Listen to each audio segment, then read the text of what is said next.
Hello everyone, welcome to my class Pooja maths hub.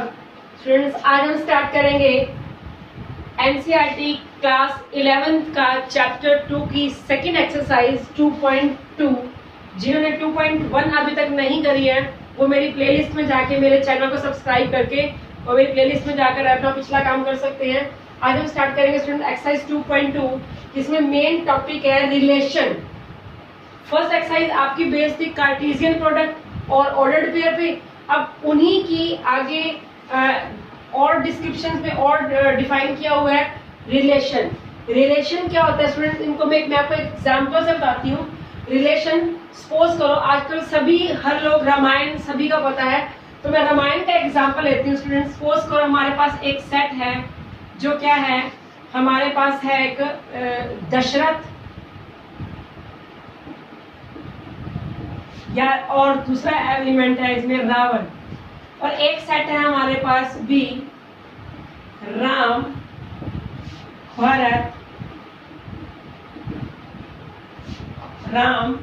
Bharat, और हमारे पास तीसरा आप लगा सकते हो मेघनाथ।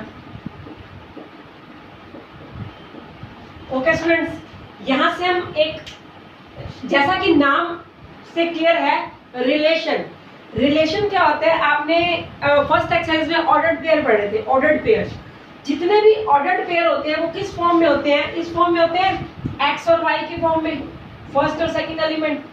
तो इन दोनों के बीच की रिलेशन जो होती है, इन दोनों के बीच में क्या कनेक्शन है, वो हमारे पास क्या होता है, रिलेशन। फॉर एग्जाम्पल मैं यहाँ पे लिखती हूँ कि दशरथ जो है, दशरथ, ये D stand for Dasharath. Dasharath किसका फादर है, राम का, और दशरथ किसका फादर है, भरत का।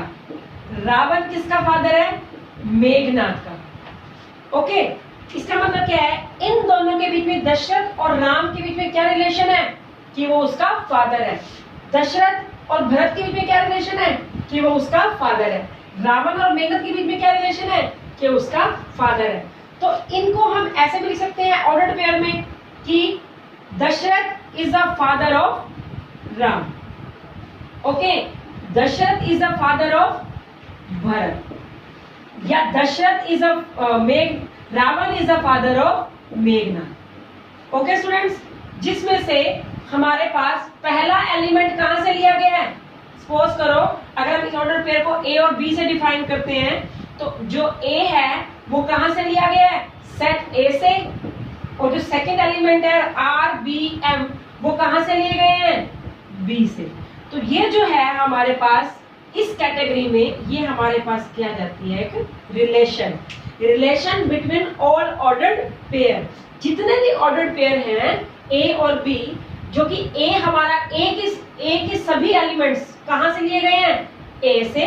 देखो दशरथ रावण, और जो बी है सेकंड एलिमेंट, वो कहां से लिए गए हैं, बी, और उनके बीच की रिलेशन क्या है, फादर। ओके स्टूडेंट्स, एक छोटा सा एग्जांपल मैंने ये लेके आपको समझाने की कोशिश करी है।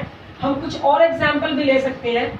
और एग्जांपल सपोज करो हम लेते हैं, सपोज करो स्टूडेंट्स आपके पास 1 का स्क्वायर है 1, 2 का स्क्वायर है 4, 3 का स्क्वायर है 9, 4 का स्क्वायर है 16, 5 का स्क्वायर है 25। इसका मतलब क्या है कि 1 जो है इज स्क्वायर ऑफ 1, ये 1 किसका स्क्वायर है, 1 का। ये 4 is a square of 2, 9 is a square of 3, 16 is a square of 4, 25 is a square of 5। Okay, अगर इन दोनों को ऑर्डर्ड पेयर में लिखें तो हम कैसे लिखेंगे, हम लिखेंगे 1,1 कि 1 किसका स्क्वायर है, 1 का। 2 का स्क्वायर क्या है, 4, 3 का स्क्वायर क्या है, 9, 4 का स्क्वायर क्या है, 16, 5 का स्क्वायर क्या है, 25। तो ये हमारे पास क्या आ गए, सारे ऑर्डर्ड पेयर आ गए। तो क्या हम इनको ऐसे लिख सकते हैं, एक रिलेशन अगर हम निकालें इन सभी ऑर्डर्ड पेयर की ए और बी, जिसमें क्या है स्टूडेंट्स, ध्यान से देखना, सच दैट कि जो सेकंड एलिमेंट है, सेकंड एलिमेंट मतलब बी, वो किसके इक्वल है, फर्स्ट एलिमेंट का स्क्वायर, मतलब ए की स्क्वायर। ओके, जिसमें जो ए है वो हमारा ए सेट ए से लिया जाएगा। ए सेट हमारा क्या हो गया, ये वाला 1 2 3 4 5। ओके, और जो बी है वो हमारे पास क्या हो जाएगा, सेकेंड सेट, जो कि क्या है बी। ओके, तो ये क्या बन गई, एक रिलेशन।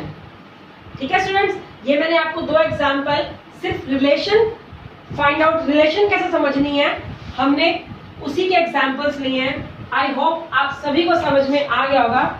तो इसी रिलेशन के ऊपर बेस्ड हम एक्सरसाइज 2.2 का हम क्वेश्चन करते हैं। क्वेश्चन नंबर 1 स्टूडेंट ध्यान से देखना, इसमें आपको एक सेट गिवन है 1 to 14, जिसके एलिमेंट्स क्या है 1 2 3 4 5 6 एज ऑन 14 तक डिफाइन की गई है एक रिलेशन ए से ए की, मतलब इसी के एलिमेंट्स की रिलेशन इसी से ही दी गई है। रिलेशन क्या है, आपकी बेसिक रिलेशन जो है वो आपको ये गिवन है।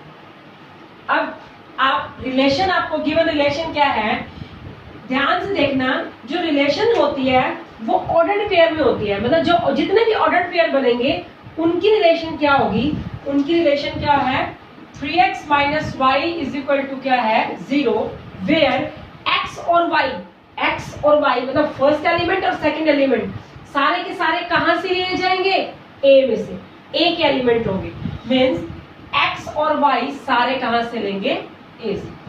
तो अब हमें रिलेशन तो गिवन है बट हमें एलिमेंट्स तो गिवन नहीं है ना, हमें x और y के ऑर्डर्ड पेयर के एलिमेंट्स गिवन नहीं है, तो we have to find the elements. So given relation is 3x minus y is equal to 0। Okay, यहां से 3x किसके इक्वल आ गया, y के। ओके, अब as x is equal to 1, अब हम 1 by 1 हमने कहां से लेने हैं, x और y दोनों a से लेने हैं। हमने x की वैल्यू क्या ले ली 1, अगर हम 1 लेंगे x तो y क्या आएगा स्टूडेंट हमारे पास 3।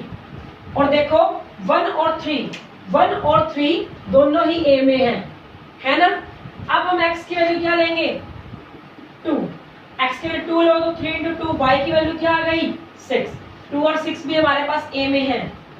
अगर हम 3 लेंगे तो y क्या आएगा 3 into 3 9, अगर हम x की वैल्यू 4 लेते हैं तो y is equal to 4 into 3 12, जो हमारे रिलेशन में है।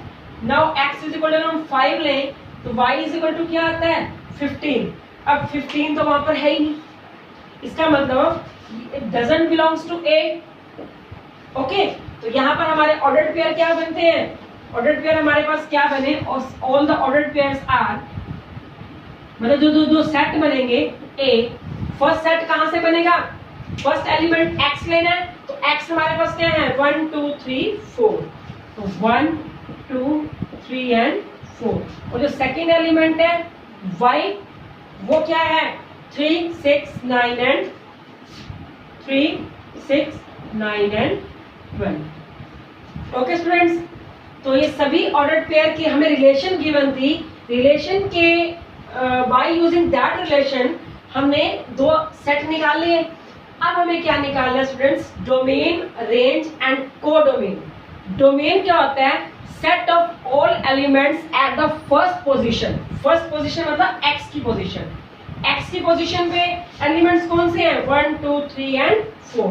तो हमारी जो डोमेन आएगी, डोमेन इज इक्वल टू क्या है 1 2 3 एंड 4। ओके, अब उसके बाद है रेंज। रेंज क्या होती है students, elements at the second position means y which is 3 6 9 12, 3 6 9 and 12. Okay, now what is the codomain? Codomain students कहां से होते हैं, जहां से हम सारे एलिमेंट्स फाइंड आउट करते हैं, वेयर a 1 2 3 4 एंड 15 तक, 1 2 3 4 अप टू 14 तक। तो ये आपकी क्या हो गई कोडोमेन। टॉपिक को ध्यान से आराम से बैठकर समझना, पहले रिलेशन फाइंड आउट करनी है। रिलेशन कैसे फाइंड आउट करते हैं आप ये ध्यान से पढ़ो, फिर उसके बाद फर्स्ट क्वेश्चन ध्यान से करो। If you have any problem you can send me your problems in comment box and have a nice day. Thank you so much.